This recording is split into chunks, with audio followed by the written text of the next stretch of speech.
What up, YouTube? Big Lou tapping back in with what it do with Big Lou, NFZR2, no fly zone weekends 2, baby.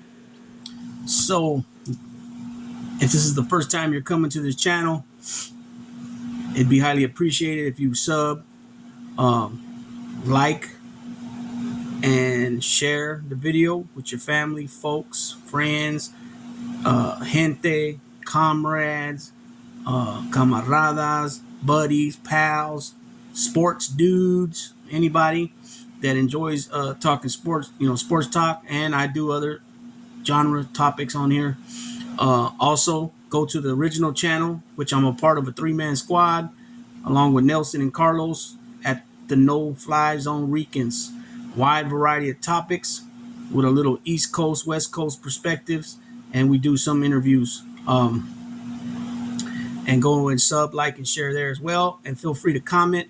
I respond back to all the comments. I feel that's very important to, people are going to take time to comment on your video, on videos that you answer them back. You know what I mean? So this is part 2 to who was the bigger pro wrestling star of the 80s, early 90s, NWA heavyweight champion Ric Flair or WWF heavyweight champion Hulk Hogan.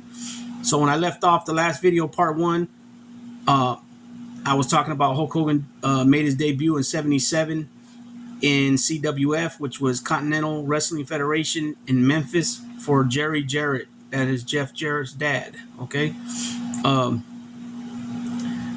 He wasn't there very long. Then he went up to AWA and wrestled for Minnesota. He wrestled for AWA, which is in Minnesota. Vern Gagne is the owner, right? I heard Hulk Hogan say this a couple days ago on a I think it was an interview with Stone Cold, a shoot. He said that Larry Sabisco ended up marrying Vern Gagne's daughter, but Hulk said that he was in line, and he said that she had a nice body, but she looked just like Greg, her brother, in the face. That's funny. So anyway, so he turned that down. I guess he had just bought a home from I believe it was her, from Vern Gagne's daughter. Somebody in the company or somebody related, Hulk had bought a house there in Minnesota area.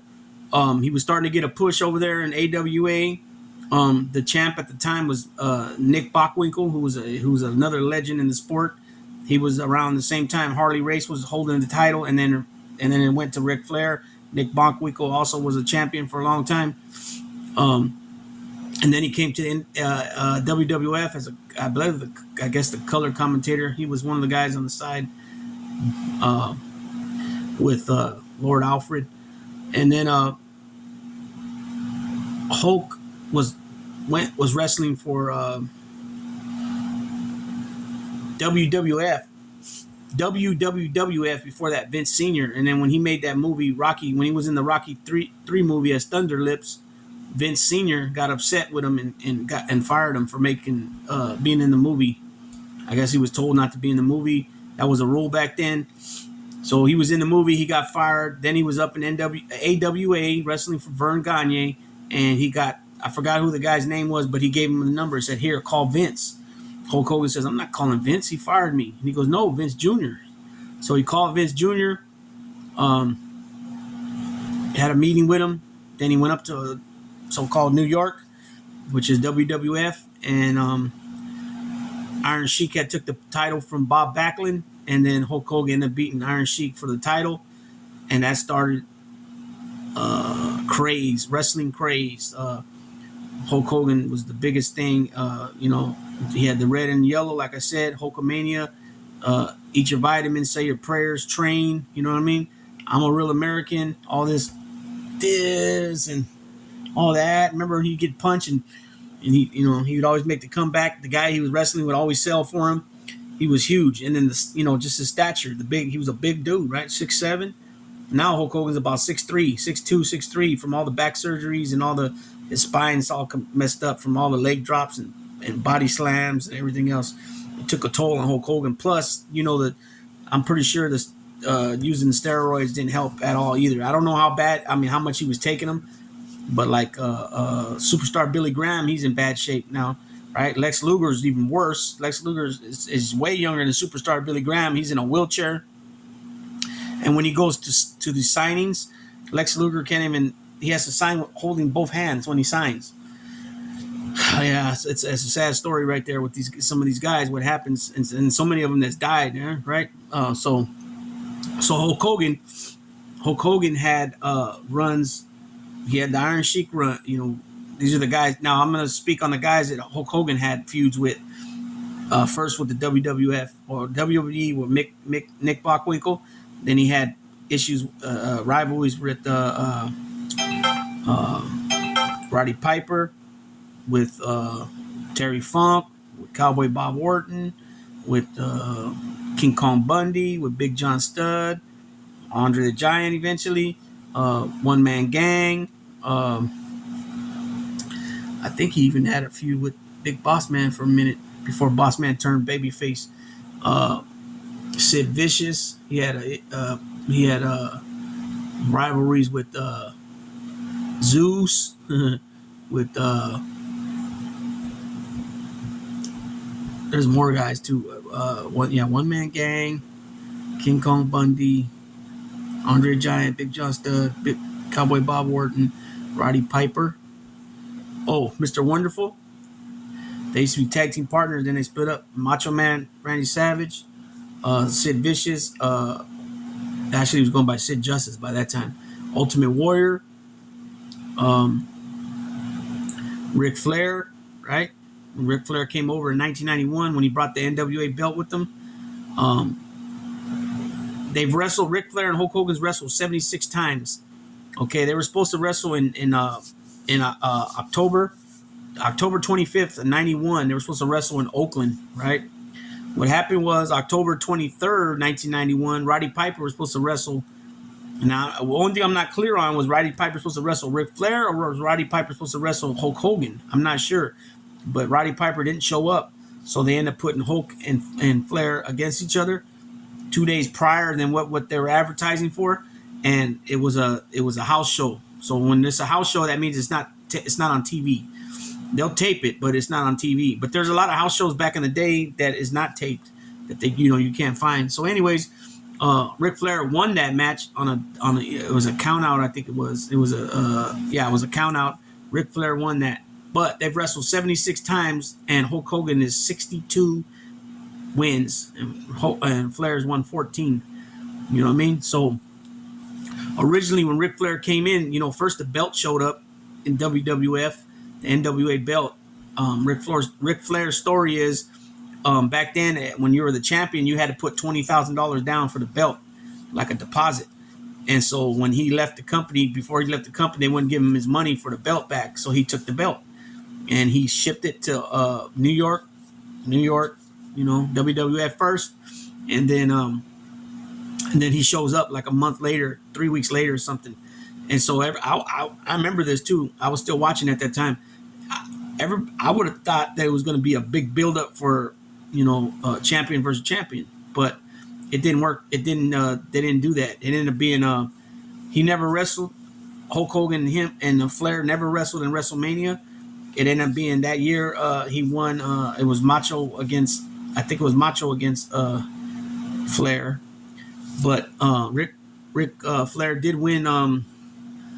He won the Royal Rumble, and then he ended up winning the title, and so over the years, once they both landed back, and so they were in WWF during that time, and the 76 matches is counting both, or actually it's counting WCW, WWF, and WWE, and wherever else they might have met. I think they were both in TNA for a little while, or Impact. I think that's the same promotion. I think they just changed the name. By that time, I was well out of it. Didn't watch, every now and then I'll stop on Ring of Honor and I'll watch a little bit of that just if there's nothing else on TV. But this all old stuff. I'm not into it at all. But they both had huge careers. They still have, even after everything they've been through with all the different divorces. Ric Flair, he almost died. He had to borrow $800,000 from Vince McMahon. He paid him back. Hulk Hogan had the ugly divorce. Also got sued when the son got in that bad wreck and killed a friend. He lost a lot of money in lawsuits and divorces. He's still pushing. He still lives decent. They still live pretty good.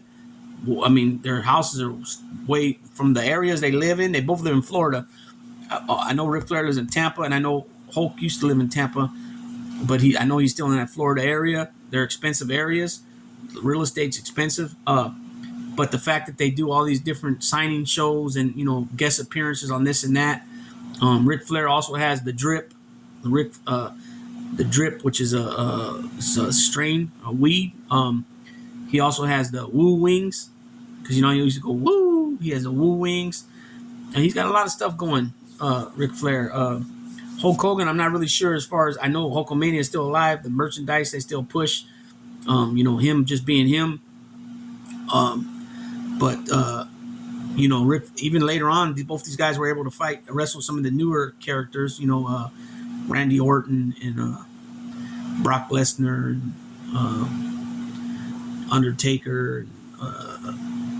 You know what I mean? Hulk Hogan. Ric Flair, I think, walks more normal. Hulk Hogan walks. You can tell he's had a lot of surgeries on knees and especially back, and he got torn biceps and all that different things. You know what I mean? And I know a lot of it. Some of that stuff has to do with the roid use, because the way Billy Graham tells it is that when he first met Hulk Hogan wasn't even he was still wrestling on the real low, mid opening match type guy. He might not even been wrestling yet, but he told him, "What do I do? I constantly take it. I've been, wherever he was shooting himself, he was asking him what he does next and all that. But then again, that's Billy Graham's story. You know what I mean? Billy Graham came out when Vince McMahon was fighting that federal case for the steroids. Billy Graham was one of the main guys speaking out against it. That, basically telling. You know what I'm saying? And I know, and he was talking about Hulk Hogan too. So I know Hulk. I seen Hulk one time. Seen him. It was Devin Hannibal, which his name's Devin. Went to a signing. He was with superstar Billy Graham, and they came up on Hulk Hogan. And when Hulk Hogan looked at superstar Billy Graham, he had that look like, you jive turkey. You know what I mean? But anyways, so that's going to conclude this part 2. Again, I'm sticking with Hulk Hogan was the bigger star. Popularity-wise, name, fame-wise, he had, like I said, he had the look to go along with Hulk, because back then Hulk, Incredible Hulk was big on TV too. So he had that look. He used to say he had 24-inch pythons, even though that's not. No, even Arnold Schwarzenegger, when Arnold Schwarzenegger was winning, I think Arnold Schwarzenegger biggest he got was 22 and a half inches arms, and that's huge. Hulk Hogan got maybe 21s, maybe. You know what I mean? But anyways, the gimmick worked. 24-inch pythons. You know what I'm saying? He had Hulkamania, which was huge. Hollywood Hogan, that became huge with NWO. Oh, you know what? I didn't even talk about that. And so NWO, he goes to WCW. He ends up wrestling Ric Flair for the title at some point there. He gets the belt. Now he's the WCW champ, which was the NWA, the big gold belt. And then when Kevin Hall and Kevin Nash and Scott Hall, who were before, when they came from WWF, they were Diesel and Razor Ramon. So Razor Ramon, Scott Hall carried that gimmick a little bit when he first came over to WCW. Then Hulk Hogan joined the team, and then Rick Rude and Ted DiBiase and 1-2-3 Kid, and then everybody started joining. Macho, Lex Luger, Scott Steiner, Scott Norton, all these guys, Horace Hogan, Hulk Hogan's nephew, they all started joining the Giant, right? And that was the NWO. And then there were NWO guys, which majority of them were WWF, ex-WWF employees. They were trying to smash all the WCW guys. You know what I mean? And then little by little, WCW guys start coming over to the NWO, and that was the Attitude Era. And so you had Monday Night Wars, Nitro against Raw, WWE and WCW battling each other. And that's when WCW took the control of the majority of what was going on, as far as the the ratings. They took the ratings finally from WWF. But Vince McMahon is such a genius. I don't care how much money Ted Turner had. He had more than Vince McMahon did. They weren't in the wrestling business. Vince McMahon grew up in the wrestling business. His father was the owner before him. He took it over. That's why they're still going to this day. Yeah, they lost a little bit a few years back where like the company was worth, I think it was like 7 billion or 9 billion at one time. And then they lost a little bit, you know what I mean? But hey, things happen. It's still a billion, multi-billion dollar company. You know what I mean? Everything he trademarks, he tried to bring football in a few times, Vince McMahon. So I got to go with and stick with Hulk Hogan was the bigger star. But I got to keep it real. Jim Crockett Promotions, NWA, WCW was my primary wrestling channel that I liked because Dusty Rhodes was my favorite wrestler. The Road Warriors were my favorite tag team. Nikita Koloff was my second favorite singles guy. I also like Rick Steiner. Powers of Pain I liked. The Four Horsemen were awesome. You know what I'm saying? With the feuds they had going. With the gimmick and the swag that freaking Ric Flair had. Tully Blanchard was just a little bit under him. You know what I mean? Arn Anderson was the enforcer, and then Ole was at the beginning when I was watching, then he was gone, and Barry Windham came in there, and I always liked Barry Windham too. Lex Luger was cool, but I like Ron Simmons. I like Butch Reed. There was a lot of different guys in NWA at the time that I liked. And WWF, I would only watch it usually on Monday nights. And then if I didn't go to my dad's that weekend, then I would catch whatever broadcast they had on Saturday night. You know what I mean? But I like Mr. Wonderful. I like Ricky Steamboat was my favorite in WWF singles. Jimmy Snuka was my second favorite. My favorite tag team was the British Bulldogs. You know what I mean? Davey Boy Smith and Dynamite Kid. I liked Demolition was cool. I like the Samoan SWAT team. I like the Head Shrinkers. I like there was a few different ones in there. I liked Hillbilly Jim. You know what I mean? And then that's about when the 92 Undertaker was cool. 92ish. 92. I think it was the end of 91. Around 92, I stopped watching it, and then I would watch WCW now. Like I mentioned earlier, I would catch it on TV here and there, and I would watch it. You know what I'm saying? And that's when I seen Steve Austin, stunning Steve Austin. So when I seen him coming Stone Cold, I knew exactly who he was. A few other guys here and there I seen bouncing around from different wrestlings, different promotions. But and then I didn't start watching again, I think until 96, or it might have been 97 when NWO and all that started. So yeah. Leave it in the comment section, people's who you think. I already did part 1. I did that earlier. It already dropped, and this is part 2. All right. With that being said, Big Lou's gonna tap on out. Anybody that, again, I'm gonna repeat. Anybody that's coming to this channel for the first time, it'd be highly appreciated if you like, sub for sure, like the video, and share the video, and for sure feel free to comment. I always respond, and also go to the original channel, which I'm a part of a 3-man team, Nelson, Carlos, and myself. They're from the East Coast. I'm from the West Coast, so we give it that little flavor from both coasts. They're New Yorkers. I'm from Cali. And be sure to sub, like, and share that channel as well, and comment. And I answer back on those. I respond back on those comments as well. With that being said, Big Lou gonna tap on out, and everybody out there have most of you guys on the East Coast, so have a blessed evening, and always be aware of your surroundings, and do the right thing, peoples. All right, Big Lou out.